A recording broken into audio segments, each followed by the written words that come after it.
road users, each and every one of you. There's not a person here in this crowd that I'm looking at that is not at risk of being in a tragic traffic collision or crash. I want to thank the community board, all of you, for your service here. I only need this to read. It means a lot to me. I do a lot of civic duty, and I know how much time and effort goes into what you do. I also want to thank the Transportation Committee for their vote to approve this this DOT pedestrian safety improvement. If anyone needs my resume of why I matter to this community, I can tell you about it afterwards. I am a working cyclist for 10 years. I've been a cyclist in New York City for 30 years. I'm the wife and mother of commuting cyclists year-round, all over New York City and through this neighborhood. I'm an advocate for pedestrians and cyclists. I don't get paid and I don't get compensated. I plead with the board to vote on this proposal as it's been submitted to you and as you've had for many months to look over, review, and debate tonight. Please do not delay this vote. Do not make a choice to amend this vote. You have a proposal that is very important to everyone in this room, and we need to see what's going to happen and go forward with it. There have been a lot of lies, a lot of misrepresentations. There's talk about emergency vehicles, cyclists that can go 25 miles an hour, the devastation to businesses, that advocates are paid. Somebody said, I wanted the bike lane because it was a pretty commute. I've been a cyclist for 30 years in New York City. It's not about what's pretty, okay? This board is advisory, okay? You've created dialogue, you've made dialogue. I just want to tell you, that's not right. Isaac Newton said,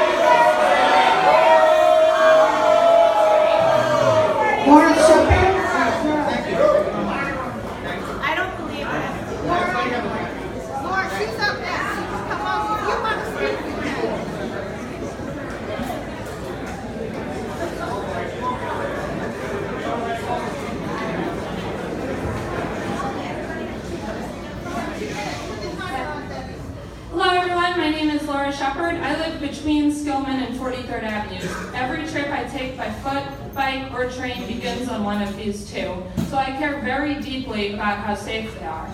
When I walk and ride my bike, I don't feel safe on these streets. The cars speed, and when I ride my bike, I'm in danger of getting doored. I often have to merge into speeding traffic because people are double parked. I take a lot of pictures of these cars and I look at the plates and how's my driving and why. A lot of these drivers have 40 to 60 violations, and I just think you should be aware of who I'm sharing the road with. And that's not right. We need protection. Protected bike lanes, like the one you supported on Queens Boulevard, open up so many possibilities and are life-changing for so many people for so many reasons. I grew up in Eastern Queens, and I was only really able to use my bike for recreation and along a greenway to visit my grandparents. When Queens Boulevard opened through Rego Park when I was living in Forest Hills, it made it possible for me to get to Manhattan and Brooklyn and come through this community. Earlier this year, I helped organize the Women's Ride on Queens Boulevard with several people in this room. We brought almost 200 people from Long Island City to Borough Hall. Ages ranged from about 7 to 75, and it was about, the gender gap was like it was like 3 to 1 women. And these things are possible when we have protected lanes that work for everybody, where we don't have to fear for our lives.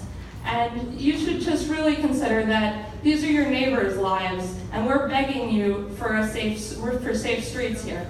We need protected bike lanes. They narrow the roads. The data is in. They're the gold standard, and we deserve the best here. In Sunnyside, in Woodside, and everywhere. Northern Boulevard and Queens Boulevard should be comprehensively redesigned also. In addition,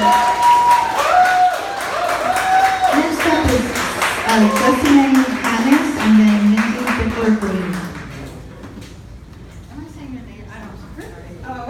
Oh, you have 2 minutes. Hi everyone, my name is Jessica, and one of the things with a protected bike lane like this that's different from the Class 2 version we have right now is that protected bike lanes are a women's health issue and a women's right to mobility issue. Women are much more restricted, and they're far less likely to ride on a bike lane like the one we have today, where you have to pull out into moving traffic and have that driver behind you honk at you, curse you, call you swear words, insult you, and threaten you with their vehicle while you try to pass someone who's blocking the Class 2 bike lane. This kind of change, flipping the bike lane to a protected bike lane, will give so many women the opportunity to live a more active life, to get where they need to go by bicycle instead of getting into a car. Maybe they can even spend time teaching their children how to also live active lives by riding with their children. Thank you. Mindy Bickler-Green.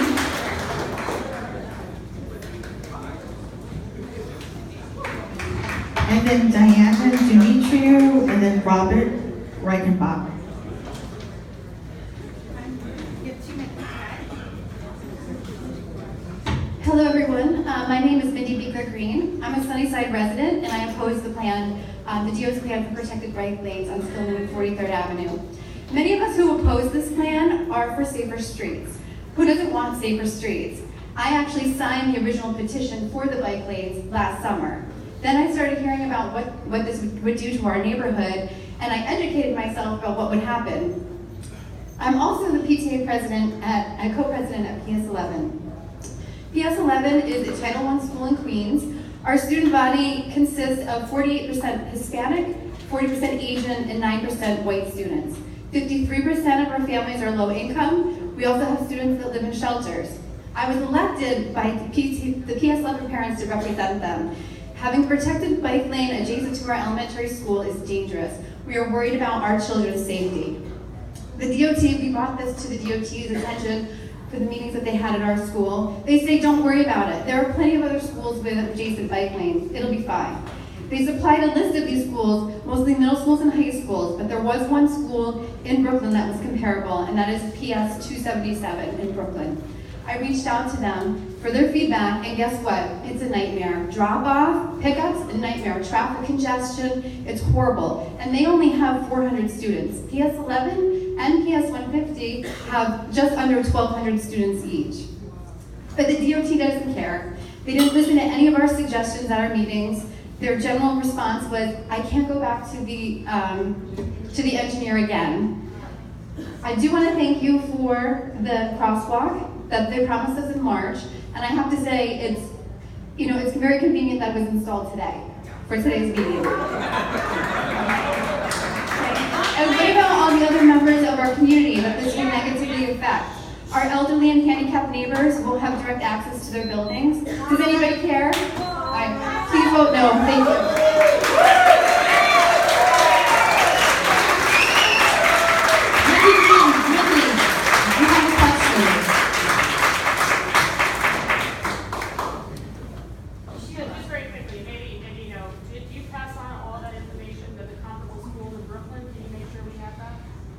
The comparable school? Did I pass? Okay. Yeah. Well, on their plan from April, it was listed as PS 227, but it's actually PS 277. the one you got in touch with Brooklyn. Yes, it's PS 277. Yeah.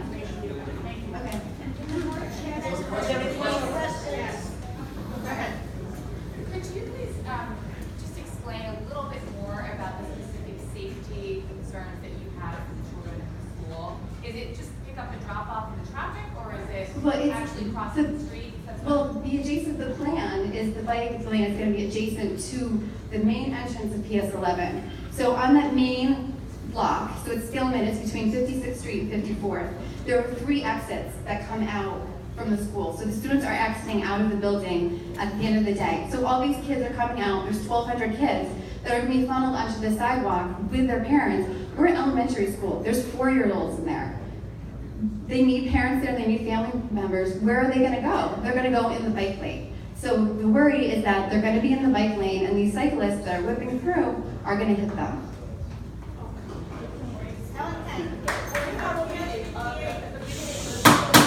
The presentation that they said they had a meeting with the PS11 Mhm. parents. Yeah? At the meeting, did you ask them specifically like Yes, we had a lot of parents there. what was all the parents' opinion?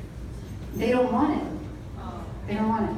And you don't feel like the traffic light and the pedestrian walkways are gonna help It's not gonna, the stoplight that they put in today, I haven't seen it, but it's on the top of the block.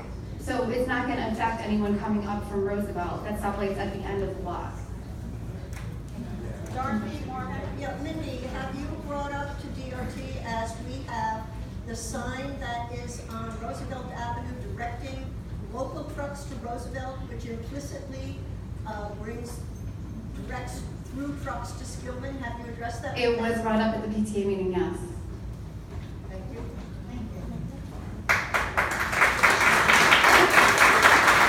Diane Dimitriou. Hi, my name is Diana Dumitru. I am the co-president for PS 150, another elementary school that's here in the neighborhood that the bike lane would go through. We are also opposed of this bike lane because of safety issues. My role is to advocate for the safety of 1,200 kids that each day cross that street back and forth. I don't know how many of you have ever been for a drop-off or a dismissal of 1,200 elementary school kids. It's involving, it's very hard to do that, and as the safety agent said, it's not an easy task. Every day, I live right across the street from PS 150. Every day I see cyclists that cross the red light right in front of the schools. I see it every day, and I'm not exaggerating. Every time I am there, I see people. Even just coming here, I saw a person. And I'm sorry for the family, for the grieving family, but the fact